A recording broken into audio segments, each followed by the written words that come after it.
guys, this is Nita Perez, and this is Straight Talk, no sugar added. Thank you so much for being here. This show is created to discuss life topics to grow, challenge, and transform your thinking. And today I found someone who I really wanted to introduce you to, and his name is Chandler Jackson.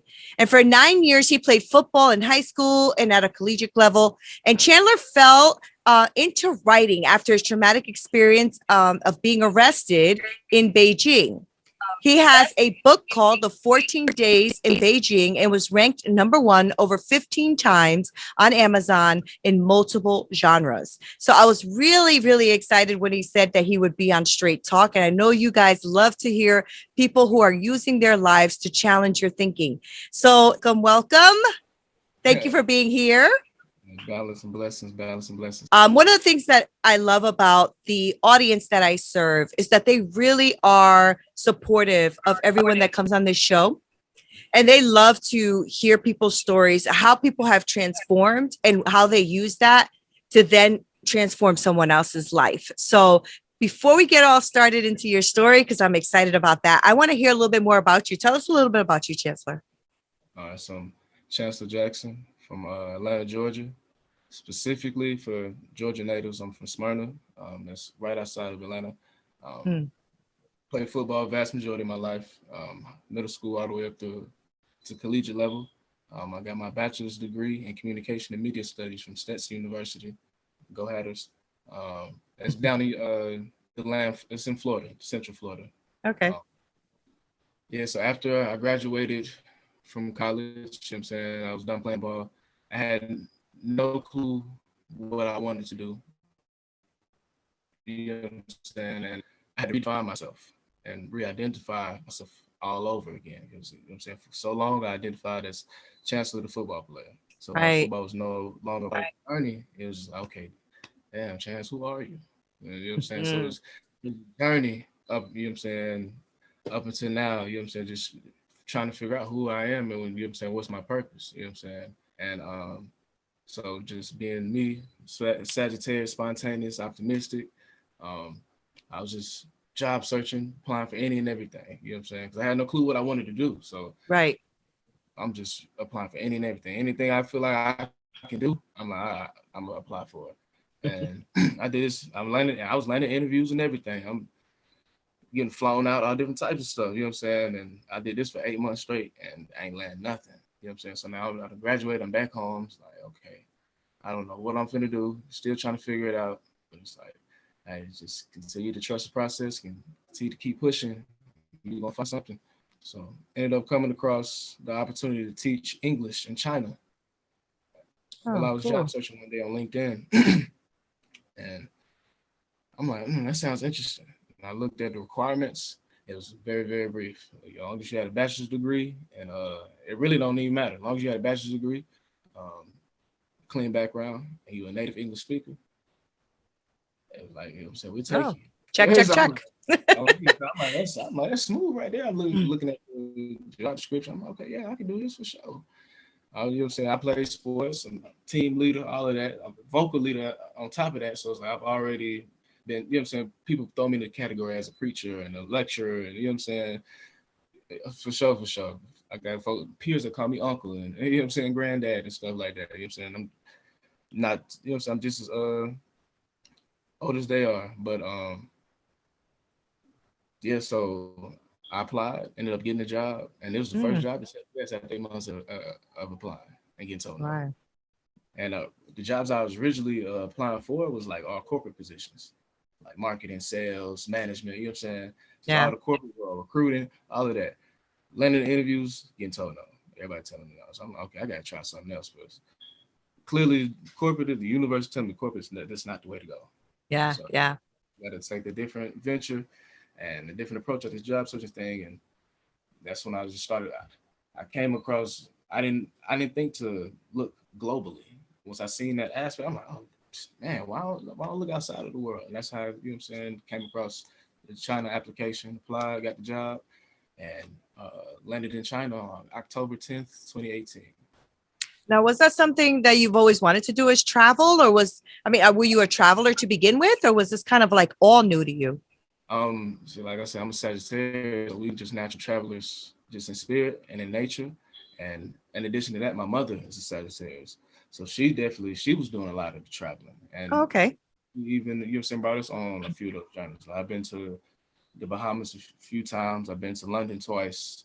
And that's in China once, you know what I'm saying? So, but just as being a child and watching her travel to Africa, travel to Europe, and you know what I'm saying? Like, she gone for days. I'm like, dang, mama gone again. Like, it was like, just, you know what I'm saying? Just watching her and then just embarking on certain journeys with her, especially around the nation, you know what I'm saying? So, yeah, it was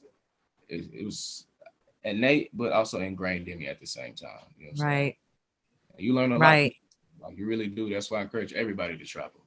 Yeah, Just try traveling to, is good. Yeah, it gives you a lot of people's different cultures. It gives you a little more wisdom on how to right. deal with people in different cultures. So that's a beautiful thing. No, Now, going to uh, China though, I've never been. Was that exciting?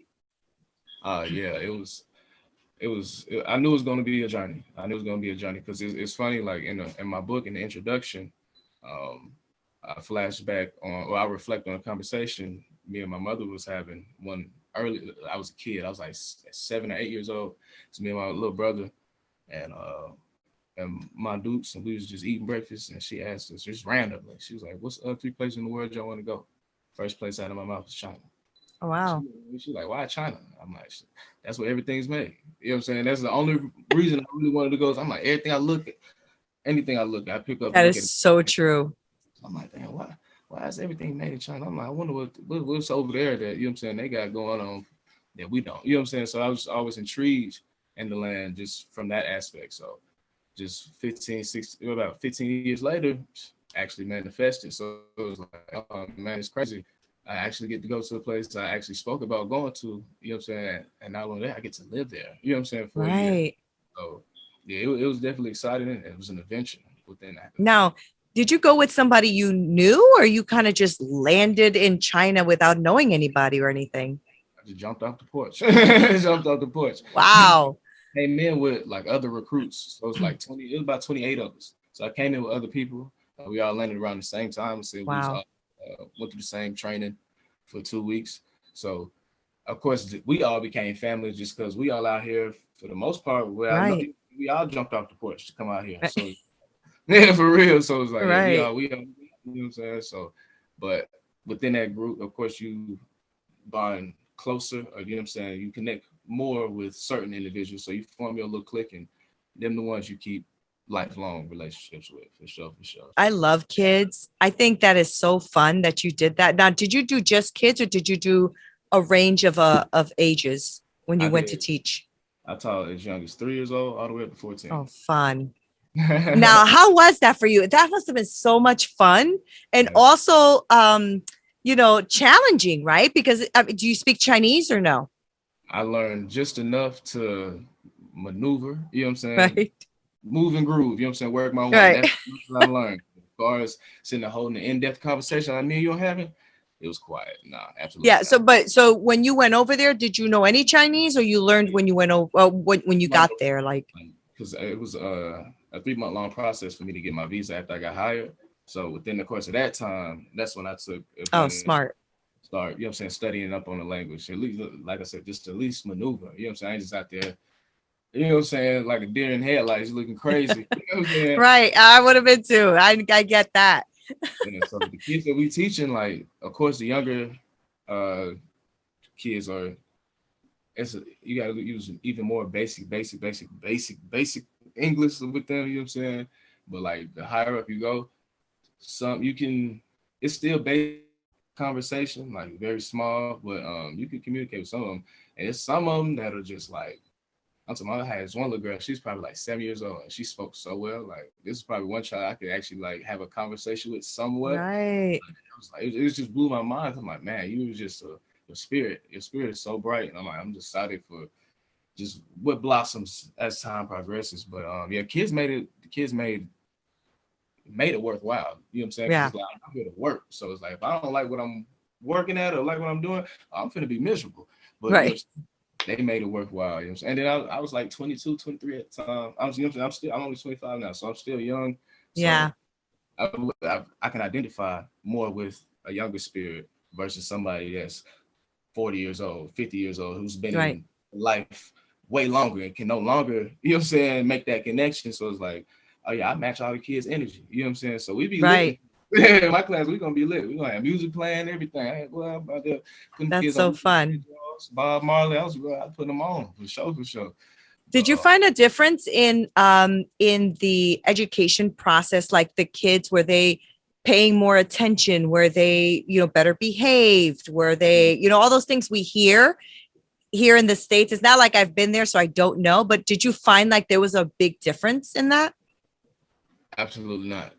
Kids are kids no matter where you go. Awesome. Like I had that same interpretation before I went over there. I'm like, man, these kids gonna be disciplined. Like, I ain't gonna have, man, the kids are kids no matter where you. That's good to hear.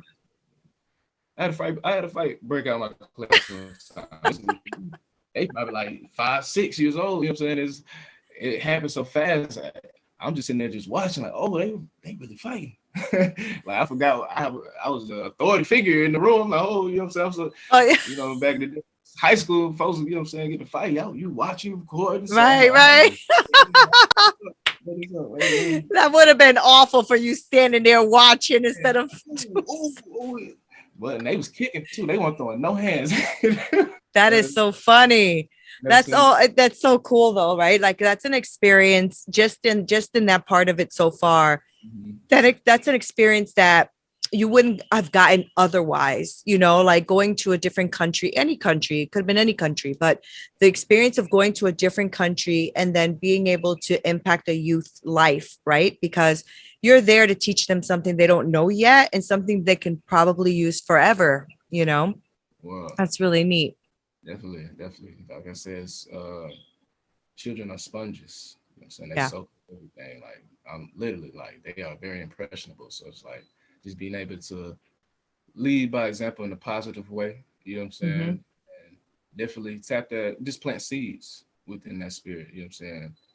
For the longevity and the understanding of what they finna go through and what you know what I'm saying. And so it's Mhm. just a little easier to process and handle, you know what I'm saying, versus just going through it. And you're not, you know what I'm saying, you have no relation of what you just hear, you know what I'm saying, you don't no understanding of what is going on around you, like, you know what I'm saying, Right. it's your liberty and, you know what I'm saying, and the depths that goes into, and you know what I'm saying, so for sure. Yeah. So tell me about your year there, because you were there for, was it a whole year? No. Okay. Let's get into this. Yeah, I was supposed to do a year. My year got cut half, 6 months short. 6 months. Okay. Yeah, I did 6 months. So. And is that when the 14 days happened? Can we talk about that? Can we like talk about what actually happened? Yeah, so 14 days is about my last 14 days in China. You understand? So prior to the last 14 days, China was lit. China was lit. Right. So you loved it. You loved China. Like you would definitely have stayed, you think? Oh, without a doubt. Really? That's awesome. Yeah, for sure. I would have did my whole year at least. And then just based on how that year, you know what I'm saying? Just what other, you know what I'm saying? I definitely would work my one, but I would have did my whole year for sure. But so were the people welcoming? Like, did you find it to be very welcoming and loving to you? Yeah, that's awesome. Man, some of the best customer service I ever received in my life. No cap. Yeah. Okay, I'm talking about outstanding customer service. That's wonderful. They don't even accept tips out there in China. Oh, I didn't know that. They don't accept tips. No, they'll wow. Turn it away for real. So must have been great though to learn a different culture, to see how different people react towards things or how they treat you. That's really neat. Yeah, like I said, just broadens your level of understanding of life, and you know what I'm saying, just in general. You know what I'm saying, your life and your demographics, your story, and your history, your people. And you go someplace else and learn the depths of them. You know what I'm saying? Yeah. It's two different worlds, but we all coexist in the same world. Exactly. You bridge a gap, right? You bridge that gap. Yeah, so then what did you do, young man, that got you locked up for 14 days? Because it sounds like everything was going great. And I know that China has a lot of like strict rules, right? Like they have a lot of restriction. I think even I would have probably messed up on something, because they have a lot of restrictions. And sometimes if you don't know a lot of the restrictions or laws or rules, I mean, that can happen to us in any country, right? So what happened? What happened? All right, so April 4th, 2019, and it's my day off, so I'm finna get ready to go to an event that it's a team building event that the company is throwing. And it's in the afternoon, so go through my typical morning routine, eating, and then I'm finna start pre-gaming before I slide to the event. For those that don't know what pre-gaming is, like before you go out with your friends or go out somewhere, you're gonna turn up at the house real quick. Then you're gonna go. So I'm pre-gaming at the house, just vibing out, sipping my little wine cooler, smoking some cannabis on my little pipe, listening to music, just enjoying myself, and then finish, get ready to go. You know what I'm saying? So I'm getting dressed, I'm clothes on with a whoop. All right, I'm ready to go. Now I hear a knock at the door. I'm like, okay, who at the door? You know what I'm saying? Guests aren't unfamiliar, so I'm just curious to see who it is. Looked at the peephole, and on the other side of the door are 3 officers from the Beijing police. Boy. Like, oh. I'm like, oh snap! What the hell are they doing here? So I scrambled, put everything up, and then I open the door, and they walk in. And the officer in front, he's speaking to me. Like I said, I don't know the language that well, so he can tell there's a barrier for sure. So he speaks into his translator app on his phone and shows me the translation, and it reads that, "Are you on drugs?" I'm like, "Nah, bro, you tripping?" I'm lying, of course. Like, "Nah, bro, you tripping? What are you talking about?" "Nah, passport. You probably need to see my passport." So he speaks to the app again, and it says, "Are there any drugs in the house?" I'm like, "Bro, no, bro. Where you get where you getting this information from?" "Nah." I said, "I'm finna go get my passport." So I go grab my passport, visa. I brought all my documents. Slap them on the table. So he's sitting there going through everything, and the other 2 officers are just walking around the apartment, just, you know what I'm saying, just scanning the room, scanning the space.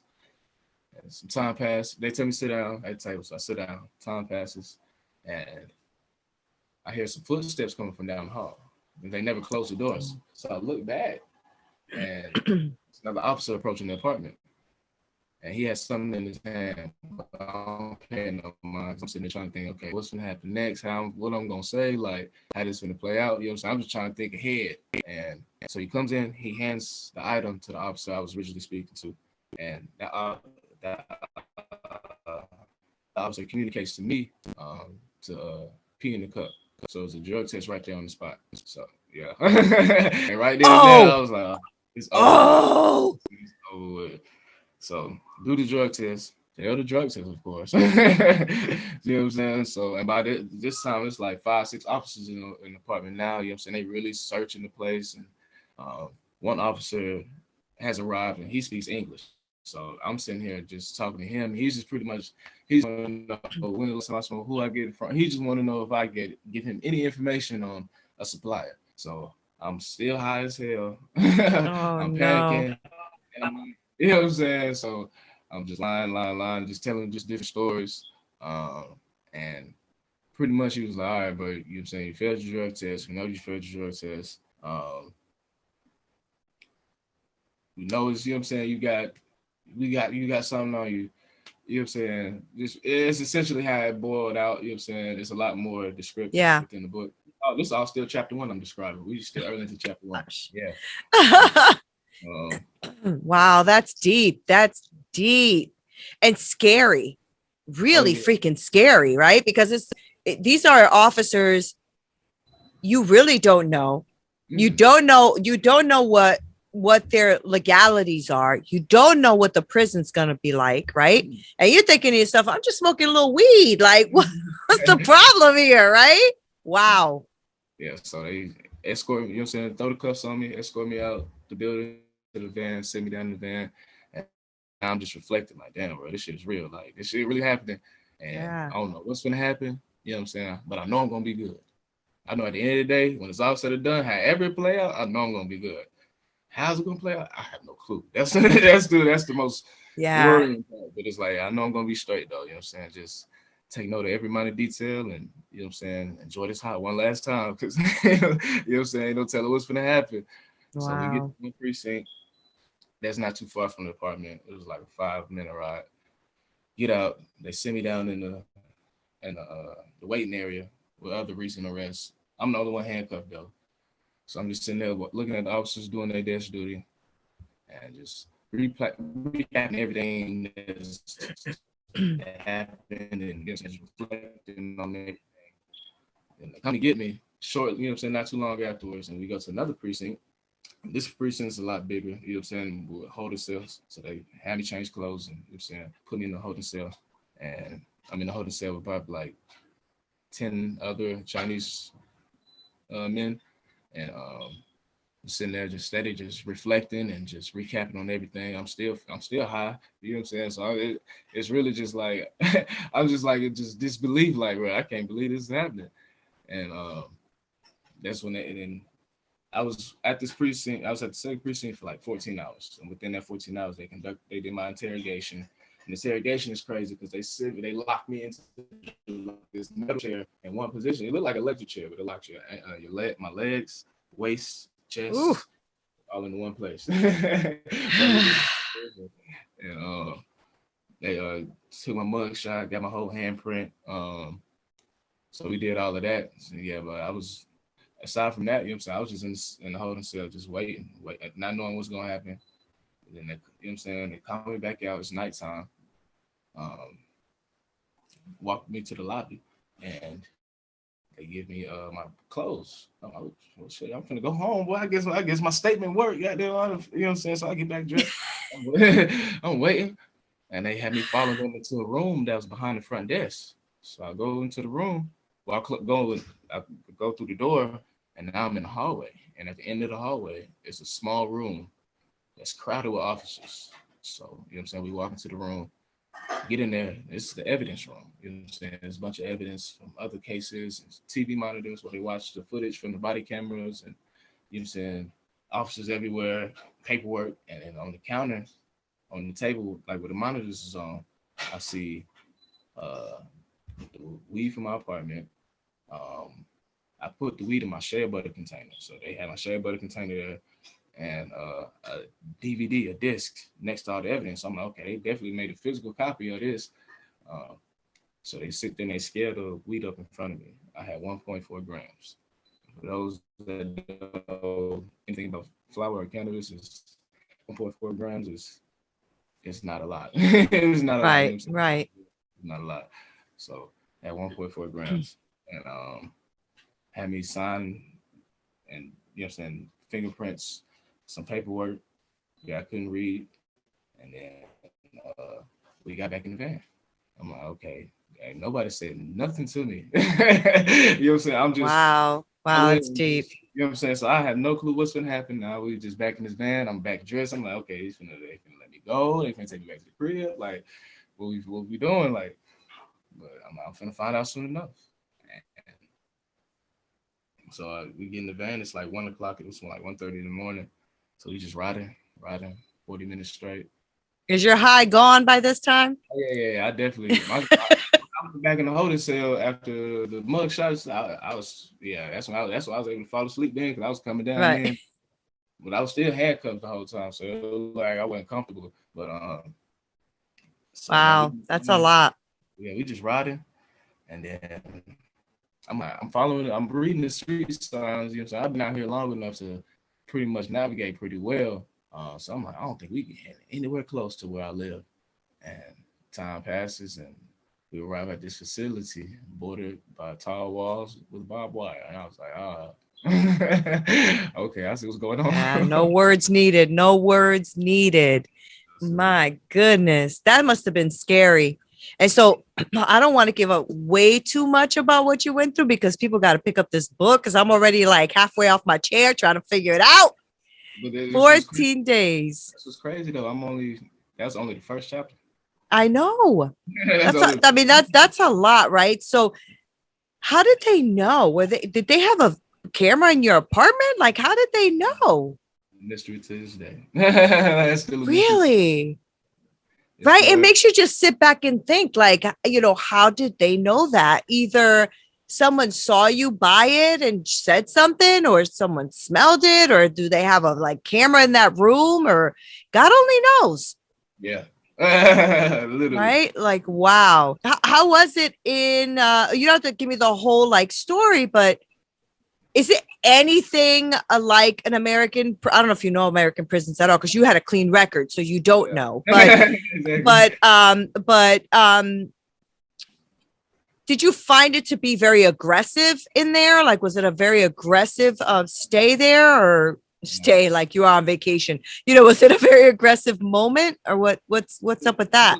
It was like the process was just easy going. You know what I'm saying? I just the most worried, the most I guess just suspenseful part of the story is just because I don't know what's happening. Yeah. No communication. So Right.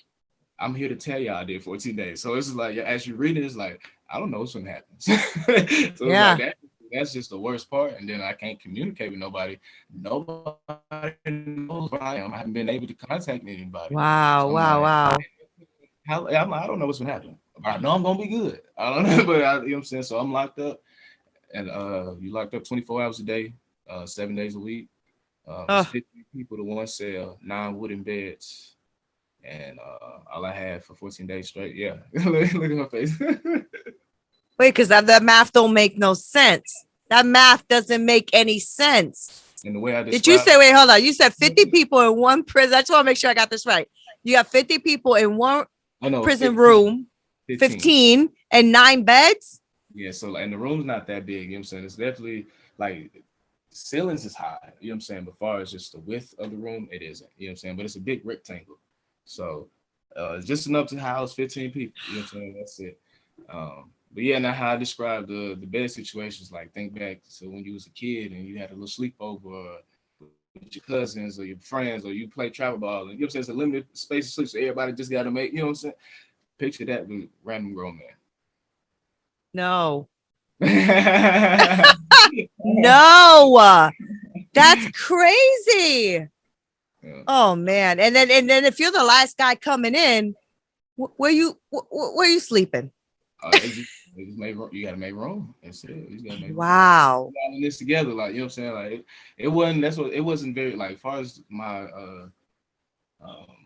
this relationship with the other cellmates, they was very just curious. You know what I'm saying. For some, it's probably the most the closest they've gotten to a person of color. You know what I'm saying? And I had locks at the time, so it was just like they was just really just amazing, just curious to learn as much as they could about me, but with the language barrier, it's just like, man, we can't, you know what I'm saying? Y'all seem like interesting dudes. I wouldn't be curious. Right.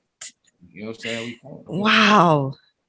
Wow. Just the first 3 days, you know what I'm saying? After the third day, I got moved to another cell, and that's when I was amongst other English speakers. So that's when it's a shift within the story, and it's like, okay, now we can start connecting some of these dots a little bit more, just how this thing gonna play out, or how, the best that I can. You know what I'm saying? Because I haven't been. Yeah. I mean, because you don't know, right? Like you said, there was really no communication. So it could have been 14 days, or you could have been sitting here talking about 14 years. I mean, you just do not know, right? And being that your family or nobody even knew where you were, it would have been really difficult to get the information as to where you were. You know, I mean, it's not like you had a roommate that knew exactly where you went that day. So exactly. So they wouldn't have known. And it's not like they would have divulged the information either. Oh, no. So that's pretty scary. I mean, so you have a couple of things going on here. So on top of the fact that you're spending 14 days in a prison, well, you don't know it's 14 days. You don't even know how long it is, right? You just have no idea. And then on top of it, you're going to lose your job that you just started to really love. Yeah. Right. And then I'm assuming, because I'm pretty sure that as soon as you got arrested, you are no longer allowed to stay in the country. They extradite you, right? Yeah. Immediately. Yeah. Does that also mean you can never go back? I'm banned until 2024. Oh, wow. Okay. For an ounce of weed? Not even an ounce. Like, we not good. Oh, yeah, that's right. You said a couple of grams. Oh, my gosh. It's 1 gram. 1 gram. Wow. Will you go back, though? Will you go back? I mean, if I could, you know what I'm saying, the opportunity was presented for sure. But, like, I've just been, I still keep in touch with folks that's still out there, and they tell me, like, China's just buckling down on a lot. Like, China's buckling down on a lot, and they Wait, definitely buckling wait, down on tourism. hold on 1 second. Something happened. 1 second. Oh, there you are again. I don't know what happened. Oh, Okay. that was really weird. Okay, so you said you spoke to the guys out there, and what Yeah. happened? They're just telling me like just China's just getting stricter and stricter. Like they're buckling down Oh, on, especially on tourism. You know what I'm saying? Allowing other yeah, people out of the country, and even within the country, like they talking about it's video game laws now. You know what I'm saying? Out there in China, you know what I'm saying? Yeah, like they don't want any type of homosexuality on TV. You know what I'm saying? So ain't none of that going on no more. Like they right. buckling down a lot over there. So it's like, I'm not surprised, right? A lot of power comes with that. So, yeah, so there's a lot of that. I feel like there's a big power struggle going on all over the world, including here. So, but we're not going to get into politics. We're not doing that today. We're not doing that today. Chancellor, not doing it with you. I'm not doing it. Okay, so now they bring you, they send you out. They're like, okay, no more Chancellor Jackson here in China, and they send you out. They bring you back home. Now, I don't know this process very well. So when you come back home, are you a free man here? Or do you have, yeah. That's I met with yeah, I met with the U.S. Embassy on this chapter 10. Um, that question was posed by one of the people I was with, and he was like, "Oh yeah, this doesn't follow you anywhere." You know okay, what I'm saying? good, Y'all known about it if I ain't write a book. You know what I'm saying? Like, so got it. I'm, Oh, that's good. That's good. it's literally like, Yeah. you know what I'm saying? It's like just did your little time, I go. You know what I'm saying? You good. Okay, good. Yeah. Okay, good. Good. That's good to know though, because you don't want that following you, especially for something so small and simple, right? So that's a good thing. So now that you are here and you wrote your book, 14 Days in Beijing, and you're using that now as a story to impact somebody else's life, right? So what are you doing with it with that all now that you're here in the States? The youth, and I also coach high school football. You know what Oh, I'm saying? nice. We pour a lot into them. You know what I'm saying? Yeah, Just, you know what I'm saying? There's a lot of lessons that come from sports, and I'm also going to give you a lot of game about just life and what I've been able to gather along my journey. So that's great. that, and like I'm partnering with a nonprofit organization called the UMay Foundation, UMAY. And Mhm. we work with kids in regards to education. We also have specialties and qualifications in special ed. So we work with special ed, special needs children as well. Um, also work with athletes. You know what I'm saying? The founder is a former U.S. Olympian track star, and I played D1 college football. So we also, you know what I'm saying, work in that aspect, and we also do life skills for troubled teens, and you know what I'm saying, those that That is just need a little awesome. bit more guidance, for sure, and a lot of other elements as well. Like it's it's a lot going on for sure, for That's sure. great though, because you know what? You can use that experience and do nothing with it, or you can do something with it, right? So do something with it. I'm sorry. That's what you're supposed to do with life. You're Most definitely. supposed to impact somebody else's life with whatever you've gone through. So I'm glad and I'm really proud of you for doing that Yeah, I because appreciate it. like you said the universe sent you there, and I really believe that all of these things do come back around. Mhm. And even the 14 days in there was to teach you something, but it's also to teach something, right? Yes. So good for you for doing that. I'm glad that you got it, involved with a nonprofit. I'm glad that you got back to your love too of football, because that's really powerful, right? And Yeah. sports are really big in kids' lives, and I wish more kids, more and more kids would do this. I grew up in the projects here in Connecticut, and not many of us got into sports. A lot of us used to play like in the basketball court and something like that, but not really in schools. And I really realized that some friends of mine that did get into sports in school did much better. They actually ended up going to college. They actually ended up doing those kind of things. So sports is a huge element. I don't play sports, but I had a lot of friends that did, and I watched them thrive. Right? Yeah. Do you find that as well? It's just a discipline and the work ethic that's Yeah. instilled. You know what Yeah, I'm that's saying? it. Especially if you're coachable. Yeah, You're one that, yeah, I could be molded. Oh yeah, then this you rest assured you will reap a lot of, you know what I'm saying, what you sow that's participate awesome. in that sport. You know what I'm saying? So I commend everything to football for sure, for sure. Like That's awesome. just going through that whole experience and China folks like that. How you just going with the flow? You ain't asking no questions because like, what do you think? What other sport? You know what I'm saying? You know what I'm saying? You think about it. I played D1 college football. Coach say jump, we say how high. You know what I'm saying? No, dang, coach, Yeah. What? It's Yeah. none of that. So it's like just being able Yeah. to follow orders without asking. Yeah, that's just instilled in me. And just I'm like, I definitely need to be cordial within this predicament. I don't need to be belligerent and Yeah. that's not gonna make it any better. So it's like, No. yeah, a lot. Football taught me a lot for sure. Yeah. Well, being high and disciplined in Beijing helped you a lot because that could have been worse. So I want people to know, basically where they can get your book and how they can follow you and support you and all that you're doing, because I think what you're doing is great. And the way you're impacting these young people's lives is a good thing. So tell us your handles, like where people can find you, how people can follow you, all that great stuff. So for sure, it's very simple. 14 Days in Beijing, available on Amazon. I have a free version available on Amazon, which is the first 3 chapters of the book. So y'all can definitely tap in with that. Oh, that's awesome. Is also available on Apple Books and Kobo and other book platforms as well. But yeah, 14 Days Beijing. As far as the best way to find me, just pull out your phone right now, go to your internet browser, go to Google, right, and search 14 Days Beijing or Chancellor K. Jackson. I'll pop right up. All right, there you go. Because you never know, Chancellor, people might want to have you come and speak in their schools, impact people's lives that way, because I think there's a lot of great lessons that can be learned. And we only touched a little bit of your book, right? Like a little bit of your journey.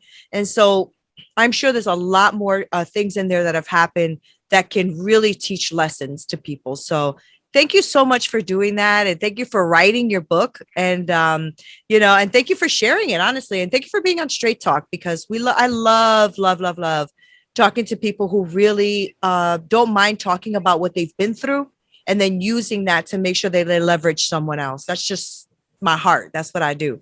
I appreciate you. So thanks. Yeah, I appreciate you too. So guys, thank you guys so much for being here. Don't forget to subscribe. Make sure you share and like the channel. Also, I'm going to make sure that I link all of Chancellor's stuff below so that you can go ahead and buy that book. Make sure that you follow him and support what he is doing, because I think it's a beautiful thing. So thank you guys for being here. This is Nina Perez. This is Straight Talk, no sugar added. Until next time. This broadcast is brought to you by Winject Studios. We are an all-in-one educational platform for podcasters that revolutionizes how hosts leverage content to increase engagement with listeners, downloads, and income. We come together to focus on community, collaboration, and collective impact. For more information on how you can interact directly with our hosts, access exclusive live content with offers you can't get anywhere else from our official partners, join our purpose-driven community by visiting www.winject.com. If you're ready to build a career doing what you love, then we're ready to see you there.